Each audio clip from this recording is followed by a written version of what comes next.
You're tuned in to Career Currency with Kareem Perez, a podcast for people who are interested in unlocking their potential and increasing their professional value. Here's your host, Kareem Perez. All right, welcome everybody to Career Currency, a podcast for people who are interested in unlocking their potential and increasing their professional value. I'm your host, Kareem Perez. And what we do is we bring in a whole bunch of different guests to talk about career advice and just different ways for you to attract opportunities, make more money, and thrive in the digital economy. Today, I'm super excited to have Irene Mukasa. She's a brand and communications connoisseur, and she has spent over a decade helping companies build impactful brands through compelling content and bold brand messaging. Welcome, Irene. I'm so happy to have you here. I'm excited to have this conversation. Thanks, Kareem. I'm super excited as well to be on this podcast. I've been in kind of brand and communications and marketing for over a decade, and the last 5 years have been specifically in tech. So really, my expertise has been around how to help tech companies be able to really create awesome brands and brands that resonate with people and brands that people want to buy and be aligned with. So it's really kind of the art that I am specialized in, which is why I call myself a connoisseur, because I do believe that good branding and good marketing is just like good art and good wine. You need to kind of really understand the art of it, and you need to understand the currency of it, and then really master it. That's amazing. So how did you get into tech and communications? So I started my background actually in economics, because I thought that's actually where I wanted to start my career. And then when I got out of school, I was working for an environmental think tank and looking at like water economics and water policies. And I really realized that I just didn't love it, right? Like I was looking at my coworkers and they were coming to work every day and they were feeling this real passion for the work we were doing. And I just felt this disconnect. I was like, I really liked learning about this stuff in school. I really liked, learning about it on my own. But when I actually came to doing the job, there just wasn't that passion. It wasn't that vibe. So I quickly realized, I think at that point, the importance of finding something that you actually have passion for and finding a job that really actually excites you. Because if you're going to be doing something 8, 9, 10 hours a day, you want to like it, right? It's not just about the cash. It's not just about, the accolades that go with it. It's like you want to like it. So I realized pretty early that economics wasn't really where I wanted to keep my career. So when I jumped to the next job, which I had been hired for in another economics policy type role, an opportunity to come up to basically start this new program that would involve kind of building the entire program, doing the marketing, doing the communications, doing all of it, right? And I went to my boss and I said to him, look, I will do my day job if you also let me be the one who runs this project and starts this program, right? And he kind of looked at me for a bit, and then he said to me, okay, I'll let you do both, okay, but if you fail, I'm going to fire you. No way. No, that's exactly what he said. He said, if you fail, I'm going to fire seriously, you. Seriously, or just joking? I mean, he said it with a straight face. I'm sure legally he couldn't have fired me, but he said it with a straight face. And so I spent about 6 months doing my day job of kind of economic policy stuff and working on this project, which was basically to kind of build, they were trying to promote international, getting local businesses in Mississauga to export to external kind of parts of the world, as well as to use foreignly trained professionals in their businesses. So it was kind of a program. So I got to kind of build that program from scratch. So that meant coming up with the branding, coming up with the name, coming up with the website. There was events that were created, so I worked on creating all the events. I worked on the promotion, the marketing, and that really was kind of my forte into getting into that space, because I realized that I loved doing that stuff way more than I liked my day job, right? My day job stuff wasn't interesting. And so that was a tipping point for me. And the next job that I got kind of recruited for, funnily enough, was trying to recruit me again for an economics role. And at the end of the interview, I just said to the woman, because I saw that they were actually looking for a comms person. And at the end of the interview, I just asked her, I said, look, I know you're interviewing me for this role, but is there any chance that I can interview for the communications role? And she kind of was like, oh, is that something you're interested in? And I said, yeah, that's really actually where I'd like to move my career. Right. And I ended up interviewing that job and got it. And that was the thing that kind of led me to go into communications and marketing. And then being in that role and over the course of my career, I got to work with some amazing mentors in that space, moved from kind of healthcare to tech to agency, and throughout that really met some awesome people who helped kind of train my skill and hone my skills. And then been in tech the last 5 years, because tech is just where it's at, really. Yeah, that's dope. So before I want to ask you a little bit about personal branding, but before that, I was going through your site and some of your content, and it said that you mentioned you have to be interested in what you do, right? And it said you used to do a lot of writing and poetry, so that's some of your background. So how much of that is like part of what you do now and kind of bring you back to those days? Yeah, I mean, I think if I could go back in time, I probably just would have went into kind of something more brand and comms related from the start, because as a kid, like, I loved story writing. I loved making up stories. I loved writing poems, and then I had like a stint where I was really into music and wrote music, and so writing and expression and creating kind of narratives has always been something that really interested me. And throughout my life, I've always done some form of storytelling, some sort of writing, but it was just kind of on the side. Like, I didn't really think about it from a how could I make this my job?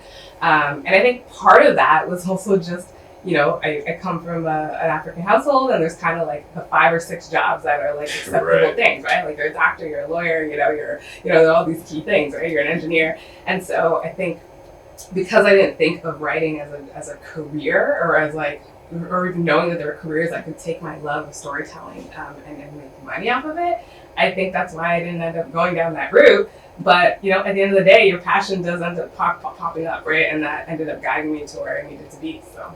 Yeah, I'm a true believer in everything coming full circle, and that just, when I saw that, because I used to do music and poetry too, and I love talking on stage, and I get that feeling of performing, even if I'm doing marketing and tech, so it's pretty interesting.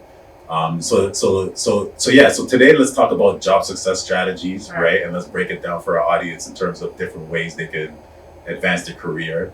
And how important is personal branding and just building up your personal brand, whether it's as an influencer or influential person, or even from your expertise standpoint?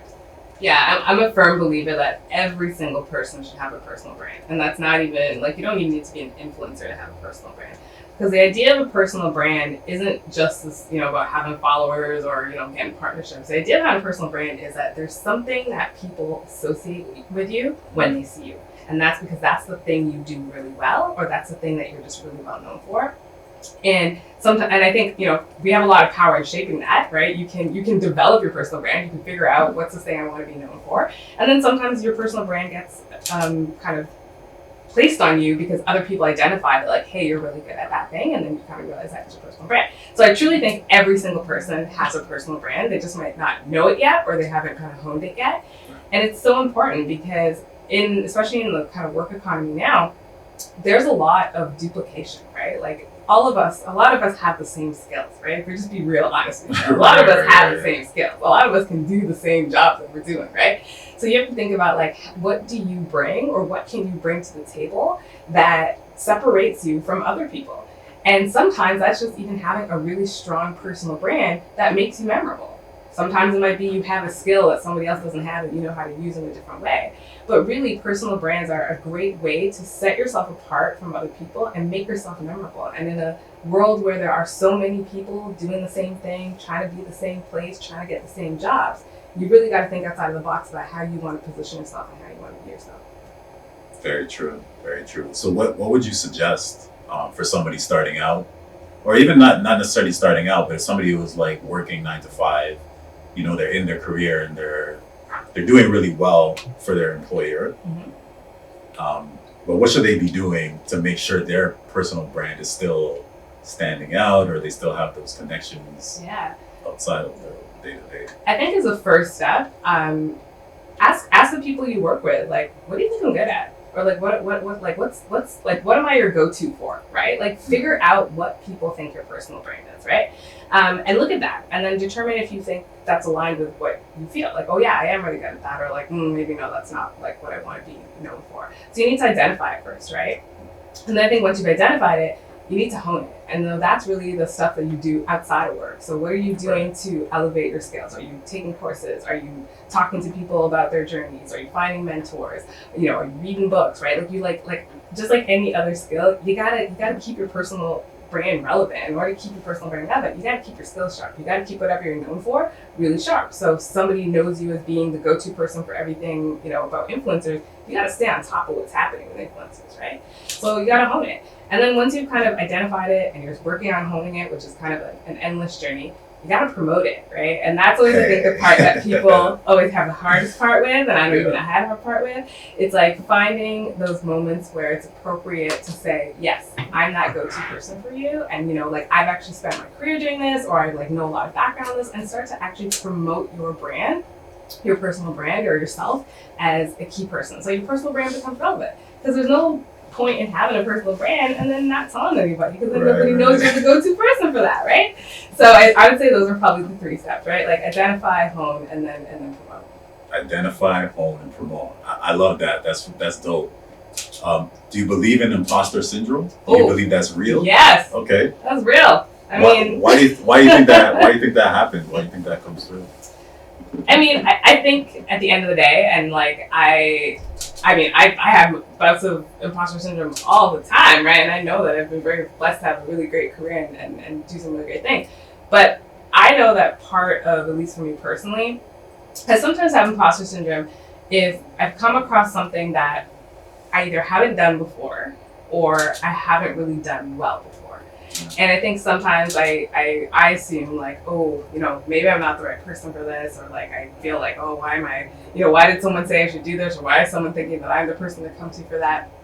And often I find I have to remind myself that look at all the stuff you've done. Look how far you've come, right? And or even ask myself, look, that person came to you to do this thing or to put this together or build this brand. They could have chosen any other person, but they chose you, right? Facts. And so it's really, I think, to me, a battle of the mind within yourself, right? At the end of the day, a lot of imposter syndrome comes from our own doubts about who we are, what we think we can do. And if you take that second to step back and think about the stuff you have done, and really take that second, because I think a lot of times we don't even take the opportunity to really look back at our careers or our lives and say ooh, I did that, damn, I did all those things, right? But you don't do that. And I think if you take that time to start to do that and really think about that, you start to realize that you're actually greater than sometimes your mind might tell you. You're actually stronger than your mind might tell you. And so those imposter syndrome moments, they come, but you get to a point where you're cool. I know, yes, I feel nervous. Yes, I feel I'm not the right person to do this, but I know I can smash this because I had a situation 5 months ago where I felt the same way, and look what I was able to do.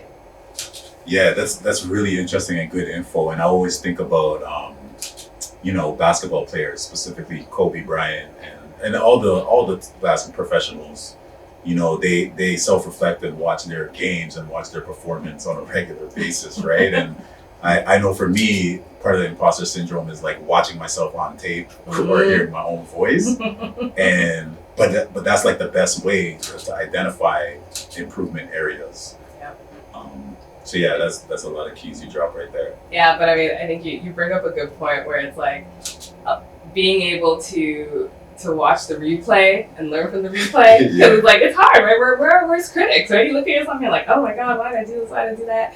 And I'm with you with things even my voice, and I was on a podcast maybe a couple years ago. I didn't even listen to that podcast when it came out. I had people I know be I listened to it. I was I don't want to listen to it. I don't want to see it well. But that replay is important because, like you said, that's how you get better. That's how you figure out how to one up the next time, and you feel stronger in your skills, and then therefore that imposter syndrome becomes less and less of a thing. Yeah, that's cool. Self-reflection is definitely key. So you talked about promoting, right? And I want to take that over to networking, and not the typical networking of meeting people, but take it one level further in terms of you talked about standing out. When you're looking for your job, about the hidden job market, and you need to know somebody, it's who you know, and get you into different spots. So how important is it to have a really good network, and not only have, but maintain and nurture that network? Yeah, I am very much a proponent of networking. and even from a job perspective, I can tell you that of course in my career, and I've been working now, gosh, over a decade, I've only ever fully applied to one job. Right. All the rest of my jobs have come through networking, and have come through people who are either part of my network or knew someone in their network and gave me a referral. So I truly believe in the power of networking and the magic of it in terms of being able to, from an employment perspective, get you where you need to be. But I always say, when it comes to networking, I like to think of it as kind of three layers, right? I think you've got your A kind of people who are directly the people who you want to build really strong connections with, right? And so these are people that you're okay, I want to have lifelong connections with them. I see really big value in them being part of my network from a personal, career perspective, whatever. So you're already knowing that these are people that you want to have a close connection with. Then you kind of have your B layer, which are the people who might have some sort of connection to another network you want to be in, or have something that could be of interest to you, but you're not necessarily saying that you want to keep them as tightly close into your network scale. Right. And then there's the C, and the C to me are the people that are you're aware of them and they might be connected to other people in your network, but you're really only approaching them about something particular, right? So you're not necessarily creating strong bonds with them. And I like to break it up like that because the reality is it's hard to sustain relationships with everybody. So you have to really be strategic around who are the people that are worth kind of keeping those relationships with, and who are the people that it's just a matter of kind of having the occasional relationship building with. So that's how personally I like to structure, and I tell a lot of my mentees too, think about it that way too. Instead of trying to say I need to keep relationships with everybody, start to categorize your relationships and say which one of these how are these relationships going to affect you, or how do you see them being beneficial to you, or you being beneficial to them. And then one of the things that I always kind of say is a great way to keep networking relationships alive is if you really know your group. So I'm going to say this is the A group where you know them, you've made connections on them. Right. Start to figure out what's important to them. Start to figure out what they're interested in, because then what you can do is if you see an article or you see a presentation or a paper that might interest someone in your network, you can kind of send them a little email being hey, haven't talked to you in a while, but I saw this presentation, totally thought about you, would love to hear your thoughts about it. And that becomes a great little gateway to keep that relationship and to keep talking to that person. And it also tells that person or shows that person that you have value that isn't just about getting something from them. Right. That you actually care about their industry and their likes, and that you're now trying to nurture what they like to do with information. Because a lot of times, and it's one of the things that I tell kind of younger people all the time, the emails where people send, I'll get a lot of LinkedIn messages from people who are I just want to have a coffee with you and pick your brain. I know it's all well-meaning, but I'm going to tell you, there's nothing attractive to someone when you say, I want to pick your brain. Right? Yeah. And the higher up you get as you reach out to people, that's their money, that's their time. Why do I want to pick? But if you're able to say to somebody or bring something to the table, hey, I want to discuss this presentation, I want to discuss this YouTube thing, I know you have an interest in this, I'd love to get your perspective. Now you're saying that I have this concrete thing that I'd love to get from you, and I'd love to have a discussion with you. And it becomes more of a relationship of a give and take rather than just a transaction of I need to get something from you. So that's always the thing I say to people in networking is think about how you can actually provide value and not just make it a transaction, because that's not usually interesting for the person on the other end. Yeah, and I believe Adam Grant has a book called Give and Take. Mm-hmm. And that's one of the books that my coach recommended to me at the beginning of this year. Yeah. And it's about community building, and it's about, like you said, not just taking but giving. And I really try to inject that philosophy into the tech effect and what we do. And yeah, just like you said, having a two-way relationship in different situations. And I think also having expectations, right? Networks are long games, right? It's very rare that you build a network or you meet someone, add them to your network, and they automatically turn around and give you a job, right? It's just that's usually not the case. The network is about a long game of creating relationships and getting to know people and getting people to know who you are, so that when something does pop up or something does come up, you're top of mind for them. But I think a lot of times, sometimes people look at networks as this is my ticket to get a job, or this is my ticket to get whatever. And it just doesn't work like that, right? So it's you just always got to have that expectation piece in mind too, that this is about a long game, and if you play the long game, a lot of the time it really does work out in a lot of great ways. Okay, so yeah, so you talked about the networking piece, right? And I want to slide into mentorship, Okay. right? And the importance of not just having a mentor, but also having a sponsor that will actually put your name in those rooms. And like you said, a lot of the opportunities you got is not because somebody was necessarily mentoring you, but it's somebody that actually referred you or connected you with somebody. So, first of all, do you have a mentor, and do you mentor others? Yes, to Okay. both those questions. I've had different mentors across different points in my career because I had one mentor who actually she always says mentors are not like diamonds that like you don't need to keep them forever. Right. And I kind of like that analogy. Her thought is kind of, and the thought that I subscribe to as well is that like, at different points in your life, different mentors are going to actually be more beneficial to you than others. So I've had a number of different mentors over the course of my career, and obviously like remain very close to some of the mentors who don't actively mentor me now, but certain times different mentors have been more actively the people I go to. And so I almost kind of look at them as like my board of directors is what I like to jokingly say, right? That it's like, every board, a director has their different skill set and their different kind of expertise they bring to the table. So I like to think of like my mentors as my board of directors. So I go to the ones that I need in the moment where I think I need help the most. And then I mentor as well too, because I think it's really important to give that knowledge back to, help kind of, I like to say the lift and climb method, right? That like, as I'm growing and building my career and getting to where I need to be, I got to lift other people up and get them to get where they need to be too. And so mentoring and giving that kind of guidance to someone else in their career is just something to me that's fundamental for I think most people who are fortunate to have good careers. You should be giving back. And when you're looking for your board of directors or your mentors, how do you approach them? How do you find them? Is it like organic, or was it like targeted where you sought them out? Yes, most of them have been targeted. So most of them, there's been something about them and their career that I have really been mesmerized by, I guess, and I've targeted them. And some of them I did like, cold LinkedIn reach outs. Others I looked to see if we had a connection and asked the connection to reach out to me.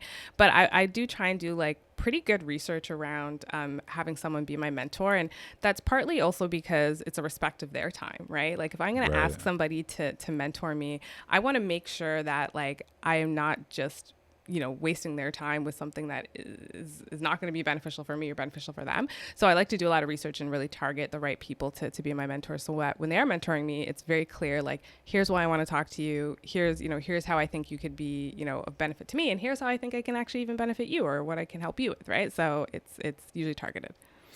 That's amazing. And then let's talk about the sponsorship part and how I feel like that's even more important and in terms of access and opportunity. And we talked off camera about just you don't know what you don't know, right? And having people that can champion you and like give you inside information when you're in, when you're joining a company or when you're trying to climb the ladder per se. So maybe talk about that. And I know you have a story related to it. Oh, I thought I'd give that on my salary okay, section. Okay. Yeah. So you can save that if you want. But yeah, I guess I think maybe the way that I view sponsorship and the reason why, like this is another reason why I say personal brand is really important, because your mentors tend to be a deeper relationship that they'll get to know you. They'll really understand all kind of facets of you. Typically people that sponsor you probably know or are like to sponsor you probably know a facet of you. So this is where like if you have a great personal brand, they know know you for that personal brand and they feel comfortable championing you in a room for that.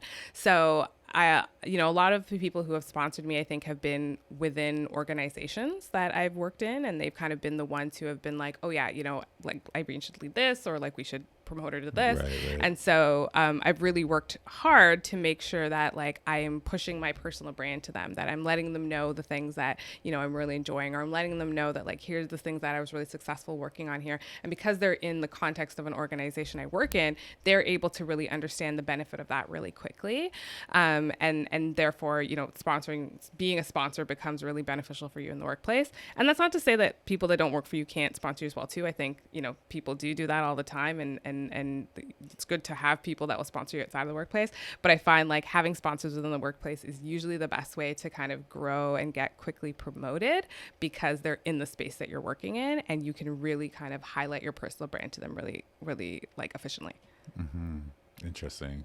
So yeah, so definitely you gotta continue building your personal brand so that when they do refer you, they have like a clear picture of what you're good at and where you would fit in. Yeah. Because I mean, anyone who sponsors you or even mentors you, right? They're putting their name on the line, right? If anyone recommends you, they're putting their name on the line. Right. And so I think most people who sponsor individuals want to sponsor individuals who they strongly know that like that person can actually execute, which is why I'm saying that like to have someone within your work sponsor you, it's usually a lot easier to create those relationships because the people will be able to see the work that you've executed on. Sometimes it's harder for someone that might not be in your work experience to sponsor you to the level that someone else who's working with you can, because they don't actually see your work, right? And I would say that too. There's lots of people I know who are really good at things, but then it's like I've never actually worked with them, so I don't actually know like if they execute to that level, right?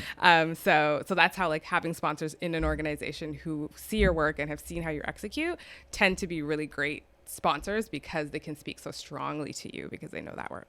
Okay, so is it fair to say that within the organization you should look for a sponsor that can take you to the next level, but regardless, you should still have mentors, whether in or out of the organization? You should have both. You should totally have both, right? Like it's a benefit to have sponsors. It's a benefit to have mentors, and it's a benefit to have allies, right? Like also think about your allies, think about your coworkers, think about the people in other departments, because a lot of the times too, when you look at promotions or you look at like, growing in a company, the people who make the decisions, they might not just be asking your sponsor. They might just not be asking your boss. They might be asking other people across the organization. So like, what do you think about Kareem? We're thinking about him for this role. So having allies and having other people who are also kind of in your corner is a benefit. So all three are really, I think, the best way to make sure that like you can have really good career growth and progress. Interesting. Okay, so let's talk a little bit about the money, the moolah, the cash flow, the bag, right? Secure the bag. And there's I see a lot of polls right now. Do you think the salary should be published? Transparency. Transparency. So do you think that the salary should be published? And do you think that when you're in, like even internally, everybody should know what everybody else is making? So I think companies should definitely publish ranges, because I think most jobs have ranges. And I think that transparency around what the range is that an organization is willing to pay for an individual, I think is really beneficial. But I also think that talking about salaries needs to be less taboo. That's what I think, right? I think that, and that's to everyone's comfort level. But I do think that we've grown up with this idea that like talking about your salary is a taboo thing. We don't do that, right? And that's partly because corporations have created that narrative that like, don't talk to your coworkers about what you do. So then we're like, okay, don't talk to our friends about what we do. And I think that having more honest conversations with, whether it's with your friends or your colleagues or whatever, about pay transparency actually helps everyone, because you really get to figure out if you're, further down the pack, if you're at the top of the pack, if you're in the middle of the pack, and that can help your career. And I think we also have to remind ourselves that talking about your pay doesn't have to be like, well, I'm making X amount of dollars. You can still keep it a little bit anonymous by saying like, my pay range is X to X, or like I'm getting a bonus that's between X to X %, right? And so even just giving a little bit of that insight, I think could be very helpful without having to expose your entire bank account to everyone to say, here's what I'm making. But all of that transparency, I think, particularly for, I think BIPOC individuals and populations, I think is super, super helpful, because I think we don't talk about money a lot, and I think we come from a lot of cultures that that tell us don't really talk about money and talk about salary, and as a result, I think we end up really undervaluing ourselves when it comes to money, when it comes to salaries, because we aren't aware of what other people in the market are making, or we aren't aware of what we could be making, because we're just not really talking about it. So I think it's, I think it's two-sided. I think that there needs to be a bit of transparency from companies for sure, but I think you also need to let that taboo of talking about salaries kind of die, and accept that like it's actually okay to talk about these things, and talk about them in a way that makes people feel comfortable. Yeah, I like what you said in terms of it's not necessarily just I make X, like talking about the ranges. And when you mention a bonus, I remember I had a friend that was working in one of the big corporate tech telecom companies. And when he told me his bonus, my mouth just dropped. I was like, damn, so it was just interesting perspective. And again, like, career currency is all about your professional value and how can you make the most out of your time and get paid what you're worth. So I believe that is really interesting, especially for BIPOC and, Black talent. Yeah.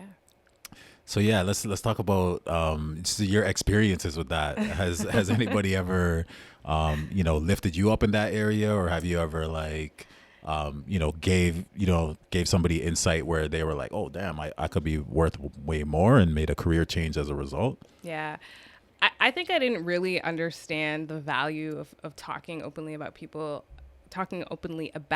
pay until a little further in my career. So I feel now where I'm at in my career, I feel very good about kind of where I'm at salary-wise, because I started to kind of ask the right questions and have people talk to me about it and really say, like, do your research and like, this is what I'm making. And that started to make me level set of like, oh, okay, well, I should be doing this. I should be doing that. I should be doing that. So, but earlier in my career, to be honest, I don't know, any number kind of seemed good, right? Like, it's like, you're kind of just like, oh, well, that's $5K more than what I was making at the last job, or $10K more than I was making at the last job. So you get excited about your own personal progress, which is good, until you kind of see where everyone else is at. And you're kind of like, oh, well, maybe I should be higher now. Right. So I feel like I caught up later in life because I was able to start having those honest conversations with people about their pay, and had some really great mentors as well who really kind of opened up their kind of businesses books for me and said, okay, well, here's what we're paying somebody who's like similar aspect of you. And so as a result of that, I really try to make sure that I can kind of give that same kind of advice back to people. And a story that I kind of mentioned on another podcast I was on that I know I think you and I were chatting about in our preparation call is I was looking to hire a social media manager role for a team that I was managing. And I'd gone through a bunch of candidates, done a bunch of interviews. And I decided I wanted to pick this one candidate who happened to be a woman of color. And we get to the kind of final conversations about pay, and she gives me her desired salary. And because I just interviewed a bunch of people and I also knew what my range was, I realized that she was like targeting like 10 to 12K less than what the other people who I had interviewed her were staying as their starting salaries. And I already knew that like she had also inflated that price, right? Because like that was the price that she was inflating, thinking that like, okay, I'm gonna go for like my highest tier. And I basically had a moment where I was like, I could do two different things here. I could have kind of a director hat on and say, okay, great, I'm just gonna hire this girl at the number she told me. It's gonna save my budget because it's far less than what I was expected to spend, and it's great. Or I could be an ally and I could tell this young woman that like she should ask me for more money. So I literally kind of leaned over the table and I was just like, ask me for more money. And she looked at me and she's like, what? And I was like, yes, ask me for more money.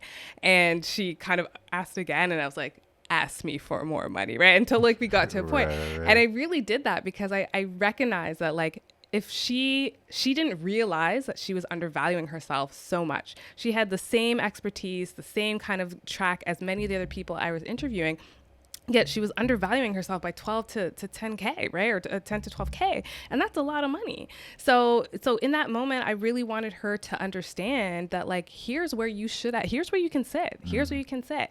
And so we're very good friends and we laugh about it now. But I think to me, those are the kind of things that like, if you have the opportunity to do that for someone and you have the opportunity to say to them, like, or let them even know, like, here's where you could fit in the market, you should do that. You should really do that. And especially for people that are coming into entry level roles, because, you know, where you start can really impact the trajectory of your career. If you start at a really low salary, it does become harder as you move up to make those jumps, right? But if from the beginning, you really set yourself up for success by negotiating your salary, then you're usually in a better state. So, yeah. Wow. That's powerful stuff right there. That's really what, this podcast is all about. And I appreciate that insight. You mentioned women of color. You mentioned BIPOC talent. And, part of our mission is to get more BIPOC talent and Black talent in tech. What are your thoughts there? What do you see in your experience in terms of diversity, equity, and inclusion? And I know you do work there as well. I think tech is trying to tech is trying to catch up. Like, I think if we're being really, really honest, tech has not historically been an industry that has been great at being diverse, right? It has really been known as, very much an industry where if you are a white Caucasian man, you're probably going to do well, right? You're a coder, you're a developer, you're running Facebook, whatever, right? So it's not an industry that's really cared about diversity until really, I'd say, the last decade. And I think there's been some good progress for sure. Like, lots of tech companies are really starting to put real mandates around their diversity and inclusion, around hiring, around ensuring that there are the right programs within that are teaching employees and staff about how to create the right culture. But fundamentally, I think the piece that's kind of missing right now is the retention piece. I think a lot of tech companies are doing a good job promoting the idea of diversity and equity inclusion, putting in the right training and programs, but they're not thinking about how do we actually retain our diverse talent? Because that's a much bigger question than a course or doing a training session. That's really looking at like the environment you're creating, the policies you have, the people that are in position, the mentors that you have to be able to mentor people of color. Like, it really takes looking at your business from all angles to say, are we creating a culture and a business where people of color can thrive? Because historically and systemically, tech has been built for non-people of color to thrive, right? Because it was built primarily by a lot of people that are not people of color. And so like nothing to no shade on them. They just built something that worked for them. And so there's a lot of systemic things in tech that still, I think, need to be worked on to help retention of people of color. But I admire that a lot of the businesses are thinking about it. It's top of mind now. You're seeing it in recruiting being a much bigger focus. So now the next step, I think, is really thinking about how do you create culture of retention and how do we make people of color who are in these organizations feel like they belong and feel like they want to stay and feel like they can thrive. Amazing. And what about the work that you do? So I know you sit on a board. Diversity, equity, inclusion. What is some of that work that you do? Yeah, so I sit on a couple boards. I sit on a board called Venture Kids, which is it's an organization run by Takara Small, who's a journalist in Toronto, and she's a really great tech journalist. If you don't know her, check her out. Check her out. She's got a lot of great Tell her to background. Come through. And she's got Venture Kids. She created this great program, which is all around teaching children kind of coding, but particularly looking at areas of Ontario and also expanding outside of Ontario where they're more remote, right? So these are likely demographics of individuals who wouldn't necessarily be able to like go to that coding workshop that University of Toronto is doing for kids or do like a, Code for Can type thing. So it's really trying to target those populations and make tech accessible for them and make tech a reality for them. Because sometimes, and the reality is, tech can be very exclusive in terms of like where people live, right? Like if you live in a place where you can't even get internet, tech is not an option for you, right? So she's got a great program there. And so I sit on the board of directors for that. And then I sit on the board of directors for Children's Aid Society of Toronto, which is the organization that deals with child welfare in Toronto, sorry. And so one of my roles there for a couple of years, of which now I've kind of stepped down for that role, is I was their DEI lead and really looking at how do we make sure that the programs that are being put in place in the Children's Aid Society are inclusive and are actually beneficial to a lot of the kids in care. And unfortunately, a large population of the children who are in care are children of color, are Black children, right? And that's kind of why I even wanted to sit on that board, is I was really curious, like, what is the experience of these children when they are the largest population that are being put into child welfare? And so how are we making sure that we're creating programs that really serve them? Yeah, I wish we had a lot more time to talk a little bit more about that, but maybe you'll come back another day. Come back and chat about that, yeah. And that's really, like you said, it's a systemic issue that needs to be addressed over time, and we all have to do our part, which is key. So we're like approaching the closing element, right? So I just have like a couple questions. It's like a speed round, so one or two answers. Rapid fire? Yeah, Okay. rapid fire joints. Top tech recommendations, even though they're not all tech. Recommendations. Not all Okay. tech, but that's what we're calling it. Okay. Favorite book Favorite book. or book that you would recommend for our audience, someone that's getting into the career, wants to build their professional value. Oh man. Okay, now you made it more complex when you said favorite book for your audience. I'm going to probably butcher the name of this book, but there is a marketer called Adam. I can't remember his name, but he has this great book, and I think it's called like "This Is Marketing." Or I have to look it up and send you the right That's cool. the right booking right.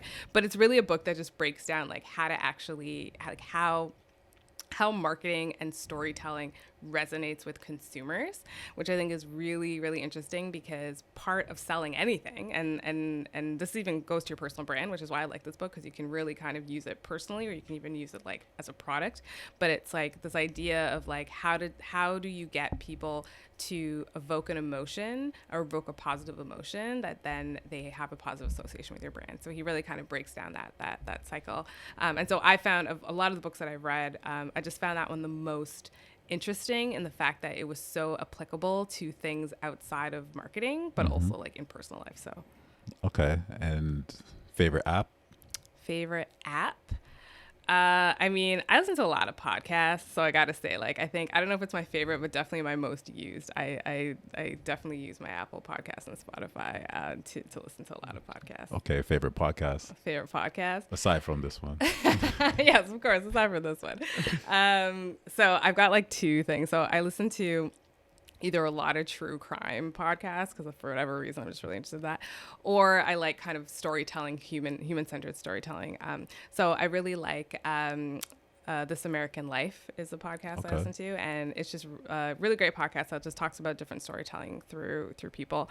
And then the other one that I really like is Invisibilia, which basically takes like normal things that happen in the world that seem invisible to us as people, like we don't even think about it, and break down the science behind it. So I really kind of like those kind of storytelling things. All right. And favorite city, top place to travel? Oh, this is a hard one because I love traveling. I think one of my favorite cities has to be Bogota, Colombia. Just really love the people, the food, the scene. Like if I had to move anywhere tomorrow, I'd definitely move to Bogota. All right. And last question, top piece of advice Top piece for of your younger self. advice. Oh, top piece of advice Younger for self, my or younger self? somebody on the come up. Yeah, I think top piece of advice for my younger self, but even I think for anyone on the come up that has worked really great for me, is just the whole idea of working strategically, not hard, right? And so like I had someone say to me, like, work smart, not hard.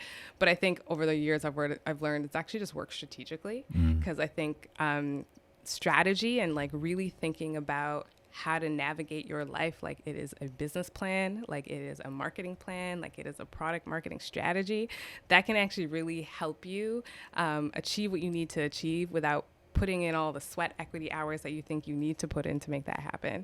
Or even thinking that like you've got to kind of burn yourself into the ground to make stuff happen. So I always tell people just, work strategically, right? It's not even about smart. It's not even about working hard. It's like work strategically. Make sure that like you're thinking about a game plan and that you're planning out how you want to get to where you need to be.